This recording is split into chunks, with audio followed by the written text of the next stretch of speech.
Bonjour aux frères de devant, bonjour aux frères de derrière, aux sœurs, à tout le monde. On va ouvrir la parole de Dieu ce matin dans le livre de l'Exode, au chapitre 2, et nous allons lire au verset 1er à 13. J'aimerais que nous parlions encore de Moïse, encore un petit peu ce matin, parce que c'est un homme surprenant, chez qui on trouve des qualités dans la parole de Dieu. Mais quand on regarde son histoire, on se dit, Seigneur, t'as vraiment trouvé ça chez lui? Comment il a fait? Comment lui, tu le qualifies comme ça? Alors on va lire ce passage. Un homme de la maison de Lévi avait pris pour femme une fille de Lévi. Cette femme devint enceinte et enfanta un fils. Elle vit qu'il était beau, et elle le cacha pendant 3 mois.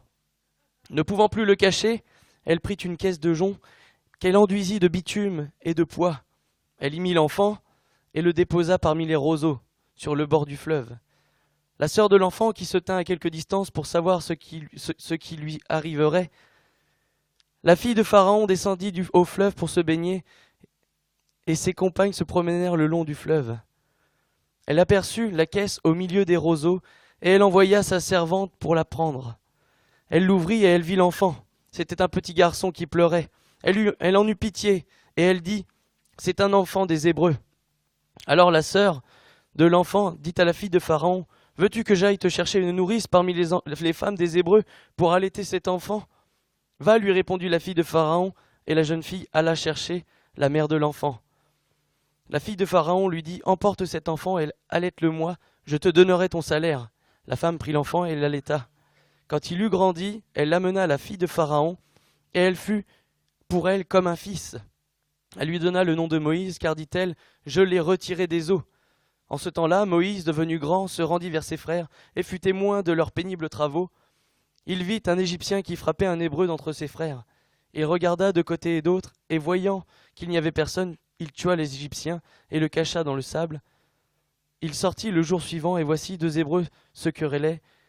Il dit à celui qui avait tort, « Mais on va s'arrêter là, on va s'arrêter au moment où il tue l'Égyptien. » Après, ça poursuit, il va dire la même chose aux Hébreux, et il va dire, « Mais est-ce que tu vas nous faire pareil qu'à cet Égyptien ?» Mais vraiment ce matin, que nous puissions parler de cet homme, Moïse, dont la Bible nous rapporte qu'il est l'homme le plus patient de la terre. Et on a lu certainement le moment où il a été le plus patient sur cette terre, le moment où il va tuer l'Égyptien. Je ne sais pas si c'est un signe de patience, mais en tout cas, moi, j'en suis jamais arrivé là parce que j'étais à bout de patience. Mais la Bible me dit quand même, dans Nombre 12, verset 3, « Or, Moïse était un homme fort patient, plus qu'aucun homme sur la face de cette terre, de la terre. » Ça, c'est le Moïse que nous venons de lire. Moi, ça, c'est peut-être le Moïse d'un peu plus tard, je dirais. Mais bon, ça, on verra ça par la suite. Dont il est écrit aussi dans Exode 33, verset 11, que l'Éternel lui parlait comme à un ami.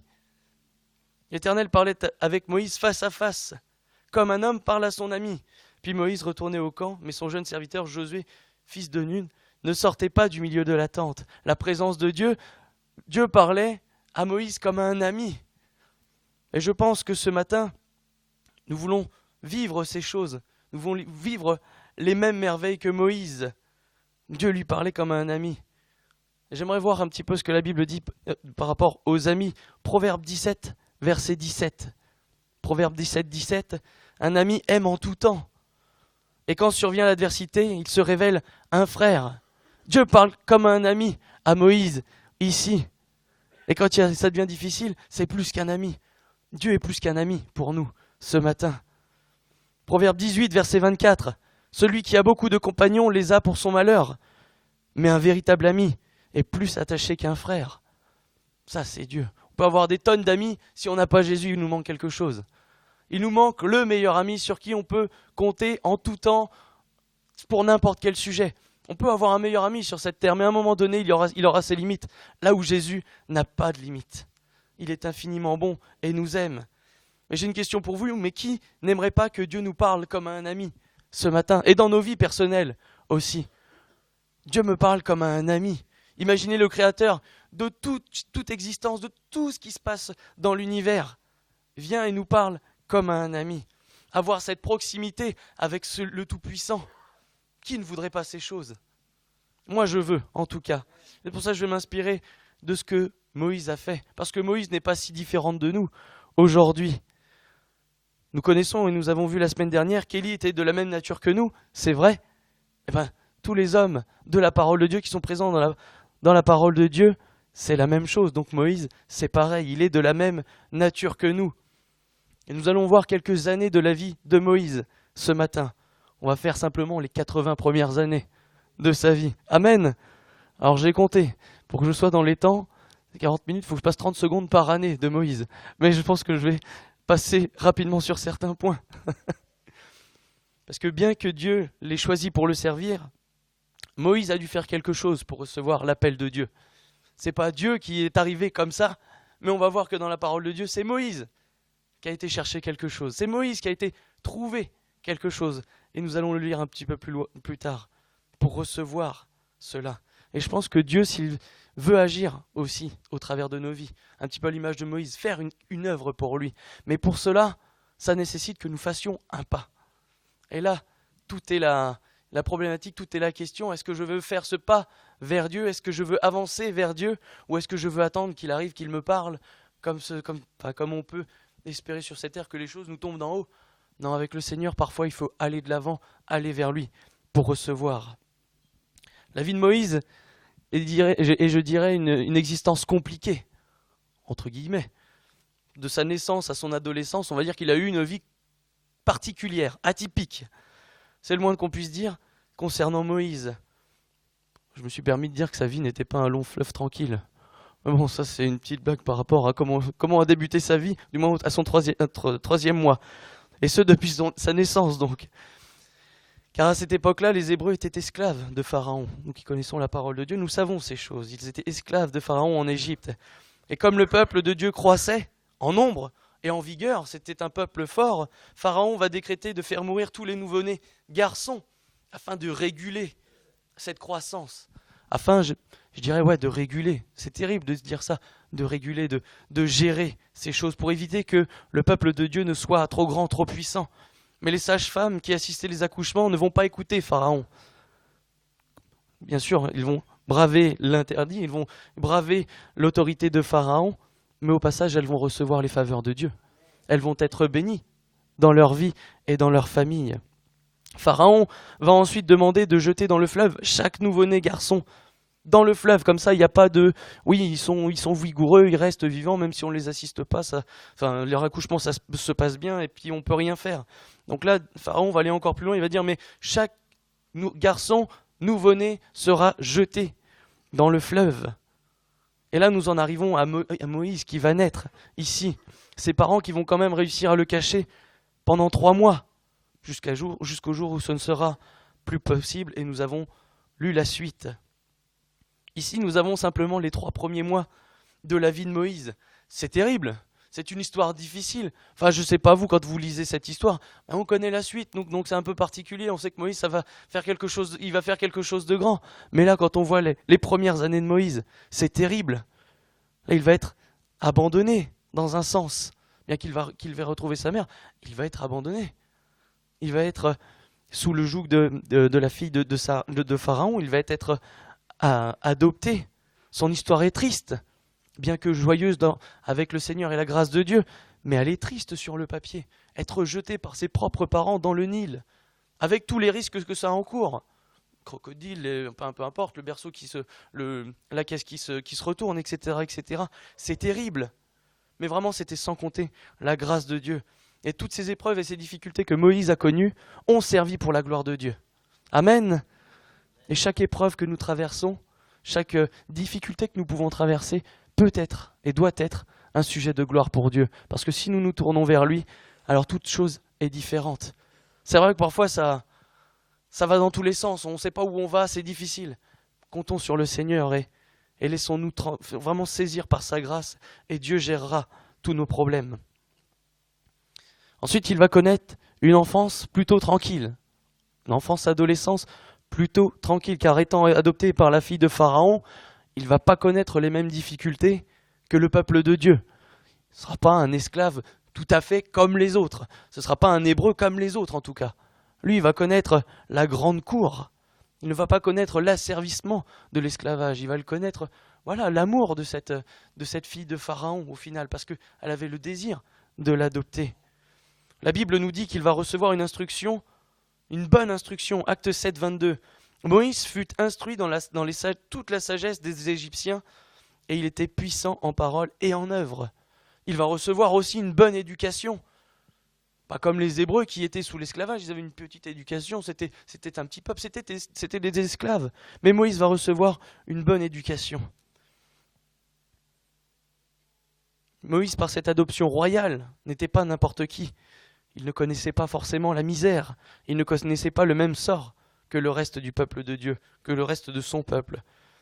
Et peut-être même avait-il sous ses ordres quelques personnes en tant que fils adoptif de la fille de Pharaon. Mais dans son cœur, nous allons le voir que malgré une vie d'apparence agréable, apparente, il y avait un poids à cause de ses semblables.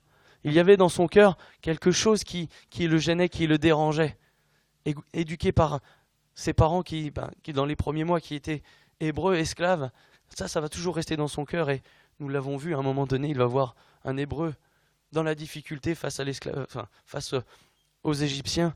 Et puis là, sa patience va avoir des limites à ce moment-là. On va passer dans la vie d'adulte de Moïse, s'il vous le voulez bien. Dans Acte 7, verset 23, il est écrit « Il avait 40 ans lorsqu'il lui vint dans le cœur de visiter ses frères, les fils d'Israël. » La Bible nous dit que Moïse vécut 40 ans dans la maison de Pharaon. Et en voici la liste des événements dans Exode 2, verset 11 à 14. On a commencé à lire. Mais en ce temps-là, Moïse, devenu grand, 40 ans, se rendit vers ses frères et fut témoin des pénibles travaux. Il vit un Égyptien qui frappait un Hébreu d'entre ses frères. Il regarda de côté et d'autre, et voyant qu'il n'y avait personne, il tua l'Égyptien et le cacha dans le sable. Il sortit le jour suivant, et voici 2 Hébreux se querellaient. Il dit à celui qui avait tort, « Pourquoi frappes-tu ton prochain ?» Et cet homme répondit, « Qui t'a établi chef et juge sur nous? Penses-tu me tuer comme tu as tué l'Égyptien ?» Moïse eut peur et dit, « Certainement la chose est connue. » Pharaon apprit ce qui s'était passé, il cherchait à faire mourir Moïse, mais Moïse s'enfuit de devant Pharaon, et il se retira dans le pays de Madian, où il s'arrêta près d'un puits. On va s'arrêter là. Amen. Moïse ici va s'enfuir à des centaines de kilomètres de l'Égypte. Là, on le lit en 3 secondes. Là, il va faire des kilomètres et des kilomètres à pied. Et là, on va pas, pour échapper bien sûr aux sanctions de Pharaon, mais on va pas s'arrêter ici. On va aller un petit peu plus loin, parce que on va pas le lire, mais il va encore une fois assister à une querelle entre des femmes, les filles de Réuel ou Jéthro, et des bergers près de ce puits. Et je dirais que tout comme il a pris la défense des Hébreux en Égypte, là il va prendre la défense des filles venues puiser de l'eau pour leurs troupeaux. Encore une fois, il sera ensuite invité, puis demeurera chez lui, chez son beau-père, qui deviendra son beau-père, et sera à son service. Je ne dirais pas n'importe quel service, car il va devenir berger. Et ce service va durer 40 ans. 40 ans, 40 ans, et après encore 40 ans, mais on a dit 80 ans, déjà c'est bien. Acte 7, versets 29 à 30. À cette parole, Moïse prit la fuite et alla séjourner dans le pays de Madian, où il engendra 2 fils. 40 ans plus tard, un ange lui apparut au désert de la montagne de Sinaï, dans la flamme d'un buisson en feu. Et là, on vous commence à voir l'appel de Moïse. Avant d'aller plus loin, j'aimerais que nous puissions nous arrêter quelques minutes, car pour le moment, cette prédication, ces mots, ça ressemble plus à une biographie. Je suis en train d'établir la biographie de Moïse, bien maladroitement et très résumée. Donc c'est un très gros résumé d'une biographie qui mériterait d'être plus complète. Mais attardons-nous un petit peu plus à ce moment-là, parce que je pense que chacun d'entre nous pouvons nous identifier à cet homme, à ce moment-là. Car il peut être facile de se comparer à lui. Certains ont peut-être connu une enfance difficile, atypique. Je mets atypique parce que c'est un mot à la mode qui veut dire tout et rien, mais qui veut dire, ça peut être difficile, compliqué. Un contexte familial compliqué. Des choses du passé qui semblent nous rendre indignes de Dieu, de son amour, de sa présence. Parce que là, Moïse va tuer un homme. Il ne va pas ne rien faire, il va tuer un homme. Ce n'est pas rien, ici. Et dans nos cœurs, on le sait très bien que tuer quelqu'un, ôter la vie de quelqu'un, même si on n'a pas la loi tout de suite, c'est mal. Et là, Moïse savait que c'était mal. à ce moment-là. Peut-être avons-nous connu aussi durant cette période dans notre enfance l'idolâtrie de nos proches, l'idolâtrie de nos parents, de nos familles, les faux dieux, les petits dieux, la religion, peu importe. Tout comme Moïse était élevé dans la maison de Pharaon parmi les faux dieux, et cela peut être un poids profond dans nos cœurs. Là aussi, encore une fois, on peut se dire indigne de Dieu. Voilà, ma maison a tant servi de faux dieux, a été tellement dans l'erreur. Et comment je puis être digne de ta présence, digne de ton amitié, digne de ton regard sur ma vie, moi qui ai servi d'autres dieux au travers de ma famille. Mais Moïse savait qu'il y avait un seul Dieu, et que ce Dieu c'était l'Éternel. Il le connaissait de par ses parents. Il connaissait ce Dieu qui est bon, qui est juste et qui œuvre dans sa vie. Peut-être avons-nous péché et sommes-nous devenus encore esclaves, redevenus esclaves, à l'image de Moïse qui va tuer un Égyptien et va devoir s'enfuir, le péché qui nous emmène loin de la face de Dieu. Aux yeux de Dieu, il n'y a pas de petit ou de grand péché, il n'y a que le péché. Mais en réponse à cela, il y a la grâce pour celui qui se repent. Il y a une grâce, la grâce de Dieu pour celui qui se repent. Amen. Malgré toutes ces choses que nous venons de voir, Dieu va appeler Moïse son ami et le qualifier d'homme le plus patient par la suite, ce qui nous donne bon espoir pour nos vies. Parce que, je sais pas combien il y a de tueurs dans ce lieu et je ne me ferai pas juge de vos vies et de ce que vous avez pu faire. Mais si vous êtes là, c'est que vous cherchez le Seigneur. Et certainement que vous avez déjà un cœur repentant et que vous vivez à la suite du Seigneur. Mais là, Moïse, c'était un tueur. Là, à ce moment-là, moi, je lui ressemble plus normalement. Couvert par la grâce du Seigneur, tout ce qui est du péché d'avant, c'est fini. Et c'est ce que nous voulons aussi, plus de péché dans nos vies, afin de vivre avec Dieu. Je dirais que, bien plus que cela, il va faire de Moïse l'homme, l'instrument entre ses mains qui va délivrer son peuple de l'esclavage de Pharaon. Le poids qu'il y avait dans le cœur de Moïse. La question que l'on peut se poser, c'est comment a-t-il pu devenir cet instrument de gloire entre les mains de Dieu? Comment un tueur, un fuyard, je ne vais pas dire un lâche parce que c'était pour sa vie quand même, mais comment lui va-t-il recevoir cet appel de délivrer le peuple de Dieu? Comment lui va vivre ce grand dessein alors que sur le papier, ça ne devait pas arriver, ça ne pouvait pas arriver. Mais Dieu est surprenant. Et il utilise ceux qui ont le cœur disposé. Il transforme les vies, il pardonne les péchés. Les histoires d'avant, c'est avant. Et après, on va de l'avant avec le Seigneur. Et j'aimerais voir un premier point avec vous, c'est que Moïse va être un homme humble, notamment face à son beau-père. Il va accepter de servir Jéthro en tant que berger. Et là, c'est pas rien. Il était de la cour royale. Certes, il a fait sa bêtise, mais il est de cour royale. Pas de sang royal, mais adopté. Et il va se retrouver en tant que berger ici. Il faut vraiment garder en tête que Moïse faisait partie d'une élite particulière. Il connaissait les dorures, les machins, tout ce qui était beau, tout ce qui était clinquant, les bons repas, etc. Là, il va s'occuper des brebis, il va s'occuper du troupeau de Jéthro. Il avait des ordres, il pouvait donner des ordres certainement dans la cour à des personnes. Et là, il va vivre une vie de berger où les seuls ordres qu'il aura à donner, c'est à des bêtes. Vous imaginez la différence? Et encore, un esclave, quelqu'un qui est sous votre coupe, il obéit. Quand une brebis est têtue, elle est têtue. Et si elle ne va pas à droite parce que vous voulez, parce qu'elle ne veut pas, des fois, il faut y aller vous-même. Alors que Moïse, il n'avait même pas à bouger.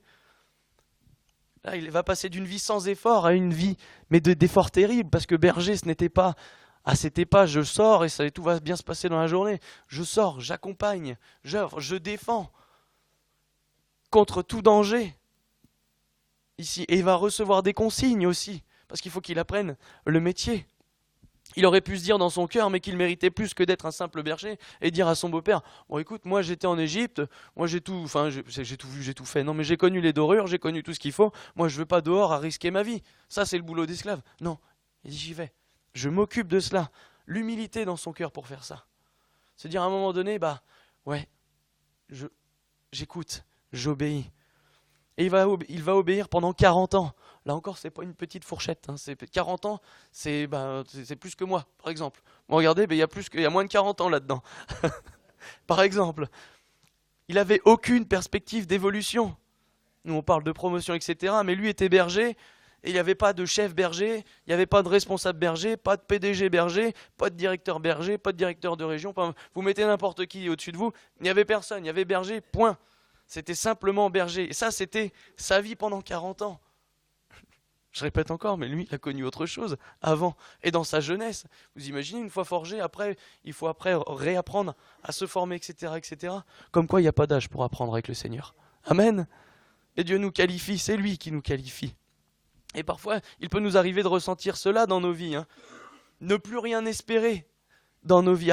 Avoir l'impression d'être arrivé au bout en termes d'accomplissement personnel, mais aussi, pas simplement d'un point de vue humain, mais aussi d'un point de vue spirituel. Penser de ne plus pouvoir rien faire pour Dieu, être arrivé au bout de notre action pour Dieu. Penser que nous n'en avons plus les capacités, penser que nous ne pouvons plus croître spirituellement, même ne plus se sentir digne de servir l'Éternel, parce que nous avons ce sentiment de stagner. J'en suis là, je fais ça dans l'église ou je ne fais pas ça, je suis là, je ne bouge pas, je n'évolue plus, je ne grandis plus. Et ça, c'est terrible parce que le Seigneur nous amène à grandir chaque jour. Chaque jour, un peu plus. La vie du chrétien, elle est jamais arrivée. Il n'y a pas un moment où on se dit, c'est fini, je suis bien. À 40 ans, j'ai tout vu, j'ai tout connu, c'est fini, j'évolue plus. Non, on apprend encore. Différemment, peut-être avec des courbatures, des rhumatismes, mais on apprend différemment. Ça, c'est la grâce du Seigneur, c'est que ça ne s'arrête jamais. Et si je ne peux plus bouger, et si j'ai des rhumatismes, je peux encore prier. J'ai plus de voix dans mon cœur. J'ai plus de voix, j'essaye quand même. Ça, c'est pour moi. Mais voilà, avec le Seigneur, ça ne s'arrête jamais. Et ça encore, je répète, c'est une grâce parce que dans ce monde, il y a tant de personnes qui sont arrivées au bout de ce qu'ils pensent être leur vie. Parfois à 20 ans, 30 ans, 40 ans. Ça y est, c'est fini, je suis au bout. J'ai eu ma dernière promotion, je ne pourrai plus rien gagner de plus, pas être chef de plus, rien. Ça, c'est terrible de s'arrêter là. Parce que Dieu espère et veut nous faire grandir en permanence. Ça ne pas stagner. Mais cela nous demande de faire un effort, à nous personnel, à faire un pas vers lui, car même si humainement on semble être au bout, Dieu a toujours des projets encore plus grands. Moi, je connais un Dieu infiniment puissant. Il n'y a pas de limite dans mon Dieu. Ça, c'est mon espérance, c'est ma foi. Et ce, dans tous les domaines de ma vie. Et c'est ce qui est merveilleux, c'est qu'on peut toujours grandir et dans tous les aspects de notre vie. On va voir ce que Moïse a pu faire pour recevoir ça, pour vivre ce que lui a vécu dans Exode 3, versets 1er à 12. Donc Exode 3, versets 1er à 12. Il est écrit, Moïse faisait paître le troupeau de Jéthro, son beau-père, sacrificateur de Madian. Et il mena le troupeau derrière le désert, et il vint à la montagne de Dieu, à Horeb. Et là, l'ange de l'Éternel lui apparut dans une flamme de feu, au milieu du buisson. Moïse regarda, et voici le buisson était tout en feu, et le buisson ne se consumait pas. Moïse dit, je veux me détourner pour voir quelle est cette grande vision, et pourquoi le buisson ne se consume pas. Point. L'Éternel vit qu'il se détournait pour voir, et Dieu l'appela du milieu du buisson, et dit, Moïse, Moïse, et il répondit, me voici. Dieu dit, n'approche pas d'ici, ôte tes souliers de tes pieds, car le lieu sur lequel tu te tiens est une terre sainte. Et il ajouta, je suis le Dieu de ton père, le Dieu d'Abraham, le Dieu d'Isaac et le Dieu de Jacob. Moïse se cacha le visage, car il craignait de regarder Dieu. L'Éternel dit, j'ai vu la souffrance de mon peuple qui est en Égypte, et j'ai entendu les cris que lui font pousser ses oppresseurs, car je connais ses douleurs. Je suis descendu pour délivrer de la main des Égyptiens, et pour le faire monter dans ce pays, dans un bon et vaste pays, dans un pays où coule le lait et le miel, dans les lieux qu'habitent les Cananéens, les Hétiens, les Amoréens, les Phéréziens, les Éviens et les Jébusiens. Voici, les cris d'Israël sont venus jusqu'à moi, et j'ai vu l'oppression que l'on font souffrir les Égyptiens. Maintenant, va, je t'enverrai auprès de Pharaon, et tu feras sortir d'Égypte mon peuple, les enfants d'Israël. Moïse dit à Dieu, qui suis-je pour aller vers Pharaon, et pour faire sortir d'Égypte les enfants d'Israël? Dieu dit, je serai avec toi, Et ceci sera pour toi le signe que c'est moi qui t'envoie. Quand tu auras fait sortir d'Égypte le peuple, vous servirez Dieu sur cette montagne. Amen. À un moment donné, je me le suis surligné au verset 1er. Franck, verset 1er, est-ce que tu peux le remettre? Remettre le verset 1er. La deuxième partie après Madian, et il mena le troupeau derrière le désert et vint à la montagne de Dieu, à Horeb. Là encore, nous lisons ça en quelques secondes. Vraiment, c'est facile de lire. Mais là, Moïse va encore parcourir quelques centaines de kilomètres. Au passage, parce que c'était pas forcément à côté, la montagne n'était pas située tout à fait à côté de là où il était. Ce trajet n'a pas été aussi rapide, hein. La montagne n'était pas à côté.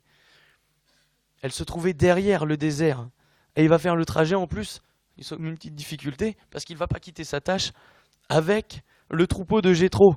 Ça semble un détail ici, on ne va pas le voir ce matin, mais ce sera une véritable formation lorsqu'il va conduire le peuple dans le désert. Alors je ne compare pas forcément le troupeau et le peuple de Dieu, mais je le compare vraiment là, si ça va être pareil. Il va se heurter à des difficultés. On le sait que ça va pas être tous les jours tout rose et qu'ils vont pas, comme les brebis, des fois il y en a, ils vont bifurquer. Et il va les ramener. C'est que là, il commençait à apprendre la patience avec ce peuple. Il a continué à apprendre la patience. Parce que avant, il les aurait étranglés, certains. Enfin, il leur aurait fait du mal sur le papier.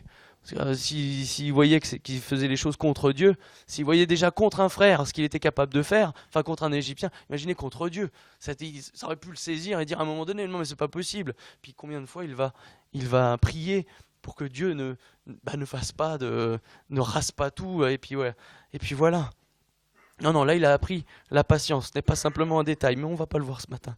Ce que nous pouvons voir ici par contre, c'est que Moïse va faire, par un effort particulier, va venir sur cette montagne et va recevoir l'appel de Dieu. Et je dirais que c'est en s'efforçant de traverser le désert, en allant plus loin, qu'il va recevoir la direction de Dieu. C'est pas simplement comme ça d'un seul coup, en restant chez lui, pas trop loin, en faisant paître le troupeau. Non, en faisant un effort particulier, en allant vers Dieu, en allant à la montagne de Dieu. Ce matin, Dieu veut nous rappeler que si nous désirons recevoir quelque chose de sa part, il nous faut apprendre à venir à lui. C'est pas ça tombe du ciel, si, mais c'est pas du tout cuit, ça arrive pas chez nous comme ça. Non, il y a un effort à faire d'aller à sa rencontre, d'aller encore plus loin pour chercher son cœur, pour apprendre à le connaître. Moïse a pu apprendre à connaître Dieu parce qu'il allait vers lui, parce qu'il recherchait ces choses. Nous pouvons lire la parole de Dieu, prier, faire le strict minimum pour être un chrétien, mais en agissant ainsi, je dirais qu'on reçoit le strict minimum de la part de Dieu. Le strict minimum de la part de Dieu, c'est déjà bien, il fait beaucoup, mais je pense que nous aspirons à plus ce matin. Enfin, j'espère que vous aspirez à plus, parce que sinon ça voudrait dire qu'on est arrivé au bout. Le Seigneur, il fait déjà ça, c'est bien. Non, le Seigneur, il veut faire encore plus. Moi, je veux croire que Dieu veut faire plus dans ta vie, mon frère, ma sœur, ce matin. Il ne veut pas faire le strict minimum, le service minimum, mais il veut te donner pleinement sa grâce, vraiment te couvrir de bénédictions. Je ne prêche pas un Dieu d'abondance ou quoi que ce soit, mais c'est ce que Dieu veut faire. Mais cela inclut que nous aussi, nous fassions notre devoir, aller vers lui. Si jamais nous pensons dans nos cœurs que nous n'en avons pas les capacités ou que nous ne sommes pas dignes de plus dans nos vies, rappelons-nous simplement qui va recevoir cet appel à ce moment-là. Certes, c'est un berger, mais c'est un tueur, c'est un fuyard. Mais à un moment donné, Moïse va s'approcher de Dieu, venir à lui et recevoir l'appel de Dieu. Non pas parce qu'il est le meilleur, pas parce qu'il est meilleur que nous, mais parce qu'il a fait un effort particulier. Parce qu'à un moment donné, il a disposé sa vie et son cœur pour aller trouver Dieu. La parole de Dieu va nous dire aussi qu'à cet appel, Moïse va chercher à trouver toutes sortes d'excuses. Ça, c'est nous, ça. Enfin, celui qui cherche jamais des excuses pour servir Dieu, lève la main. Ah ben ça va, je suis pas tout seul. Ou vous avez peut-être pas osé, ou je vais peut-être répéter, qui ici? Non.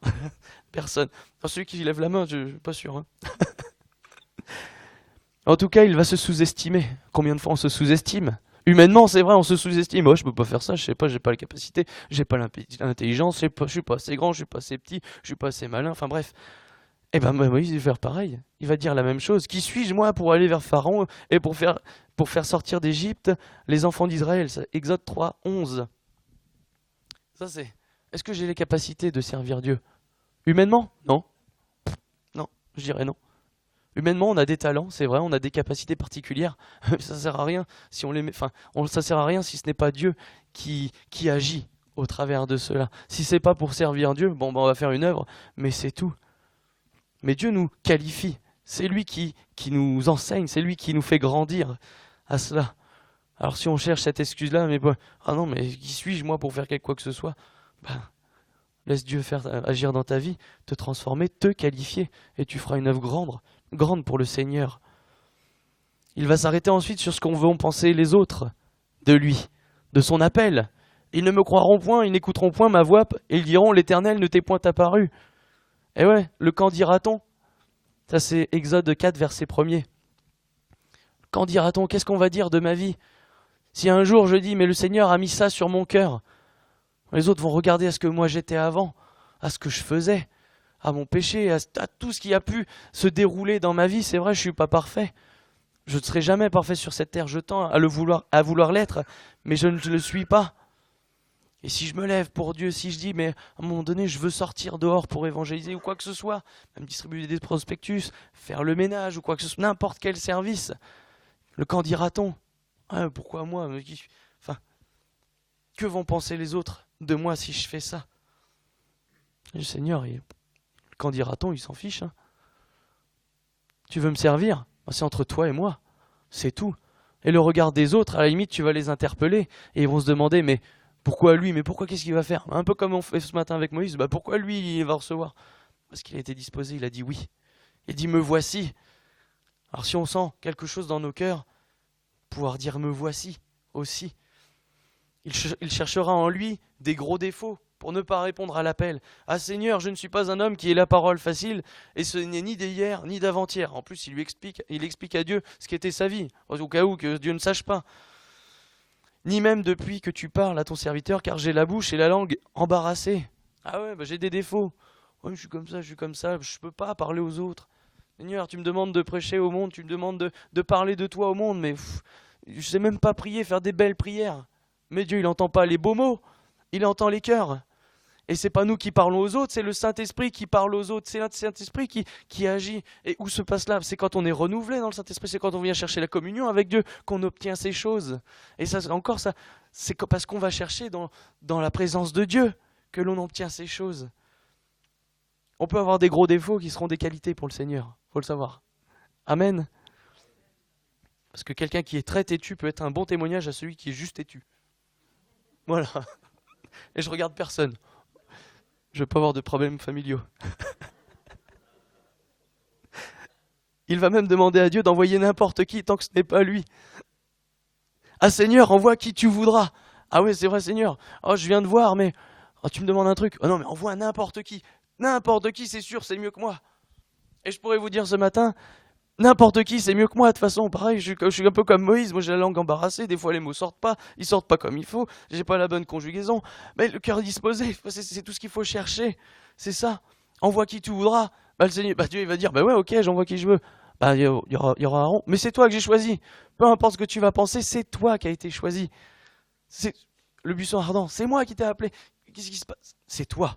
Simplement. Alors ce matin, peut-être que c'est toi. C'est pas ton frère, ta sœur qui est à ta droite ou à ta gauche. C'est toi que Dieu cherche. C'est pas ni n'importe qui d'autre sauf moi. C'est peut-être toi ce matin.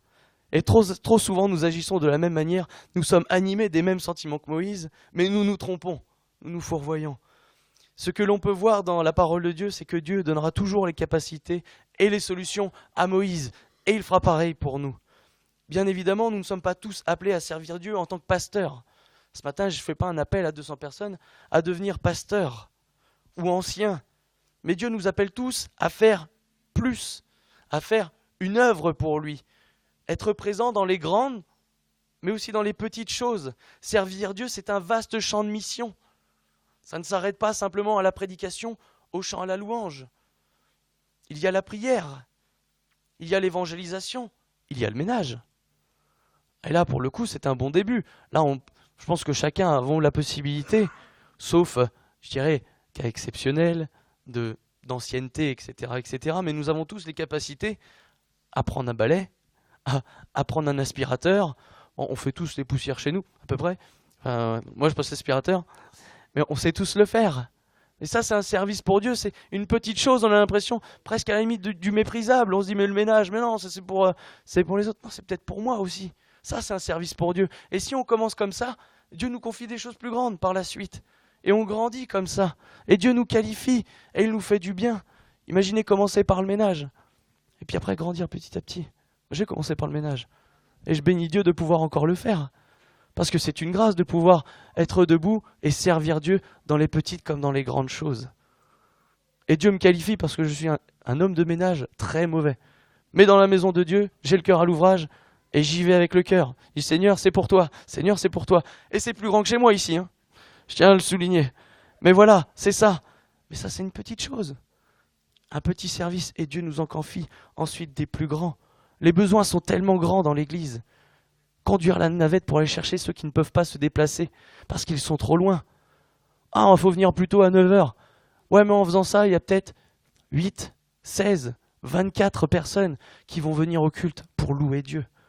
Ah ouais, je me suis levé 1 heure plus tôt, mais 25 personnes avec moi ont pu louer Dieu et se faire plaisir dans la présence de Dieu. Ah ouais, il faut se lever, mais Dieu après bénit. Et je pense que chacun qui fait la navette, ou chacune des personnes qui fait la navette, ou qui fait une œuvre, est béni. Et ça, je veux le croire. Amen. La fidélité aussi dans la réunion, j'ai très bientôt fini. J'ai vu l'heure, j'ai très bientôt fini. Notre fidélité aussi dans les différentes réunions, notamment la réunion de prière aussi. Dieu nous attend à son service dans ce domaine aussi.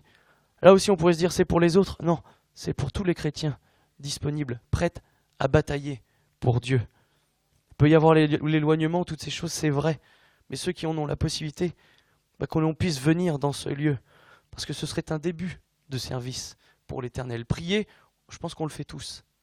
Venir à la réunion de prière pour les besoins de l'Église, c'est quelque chose qui nous fortifie, qui nous fait du bien. Et on reçoit aussi des bénédictions personnelles à prier pour les autres, à prendre du temps pour les autres. Moïse, lui, va faire cet effort de traverser le désert pour aller à la montagne de Dieu et va recevoir cette grâce dans sa vie. Le plus grand appel qui puisse vivre, celle d'être un instrument utile entre les mains de Dieu, malgré ses défauts, malgré ses fautes passées, malgré ses faiblesses. Et Dieu n'agirait-il pas de la même manière avec nous, si nous nous efforçons de faire la même chose que Moïse, aller plus loin, si nous venons vers lui, vers Dieu? Ce matin, je vais finir par cela, Dieu nous appelle à venir à lui, appelle ses enfants à venir à lui, afin de recevoir au-delà de ce que nous pouvons espérer. Il ne nous forcera pas, il ne nous force pas, il ne le fera jamais. Même s'il en a la puissance et les capacités, Dieu ne nous forcera jamais. Simplement à cause de son amour pour nous, cet amour qui est infini. Ce n'est pas un tyran, il nous aime. Son désir, c'est de nous bénir, véritablement, pleinement. Il aimerait tellement nous accorder plus, mais cela ne dépend plus de lui. Cela dépend de nous, de notre désir d'aller plus loin, d'aller vers lui, de s'efforcer à le connaître, de venir ou de revenir dans son intimité, de vivre cette communion merveilleuse avec lui, pour ainsi vivre ce qu'a pu vivre Moïse, connaître cette proximité, être appelé ami de Dieu et recevoir cet appel dans sa vie. Seigneur, quelle grâce, être appelé ami de Dieu. Ami de Dieu, ami ça ne veut rien dire. Si nous nous sentons bloqués, arrivés à un point où nous pensons ne plus pouvoir aller plus loin, chassons cette idée de nos cœurs. Elle ne vient pas de Dieu. Elle ne vient pas de Dieu. Parce que Dieu veut que nous allions plus loin avec lui. Tournons-nous vers lui. Il est celui qui nous donnera les capacités d'aller plus loin, au-delà de ce que nous pouvons imaginer. David dira, avec Dieu, nous ferons des exploits. Avec Dieu, nous pouvons aller au-delà de ce que nous imaginons. Nous ferons des exploits. Alors que ce matin, nous puissions répondre à cet appel, celui de venir ou de revenir à lui, humblement, avec nos forces, nos faiblesses, avec ce que nous sommes, qui nous sommes. Et Dieu sera celui qui agira dans nos vies. Et c'est de lui que viendront nos capacités. Amen. Seigneur, merci pour ta parole. Seigneur, merci parce que Encore une fois, tu nous appelles à venir à toi, Seigneur, non pas pour nous forcer, Seigneur, mais pour nous couvrir comme tout à nouveau de tes grâces, Seigneur, de tes bénédictions, Seigneur. Nous voulons avoir un cœur disposé, Seigneur. Ce matin, je prie pour chacune de nos vies, Seigneur, que nous soyons disposés à venir vers toi, Seigneur, pour recevoir ton cœur, Seigneur, recevoir cette intimité, cette communion avec toi, Seigneur, que tu puisses nous appeler, Seigneur, à ton service, que tu puisses nous montrer, Seigneur, ce que tu désires dans nos vies, Seigneur. Ce que je sais, c'est que tu veux que nous allions plus loin avec toi, Seigneur. Alors viens et agis dans nos vies, que nous puissions faire cet effort ce matin et que nous puissions recevoir de ta part toutes tes grâces et tes bontés, Seigneur. Viens te glorifier dans chacune de nos vies et que nous puissions chacun répondre à cet appel. Me voici, Seigneur. Alors viens dans nos vies, viens dans nos cœurs et fais-nous connaître ta grâce comme tout à nouveau. Amen.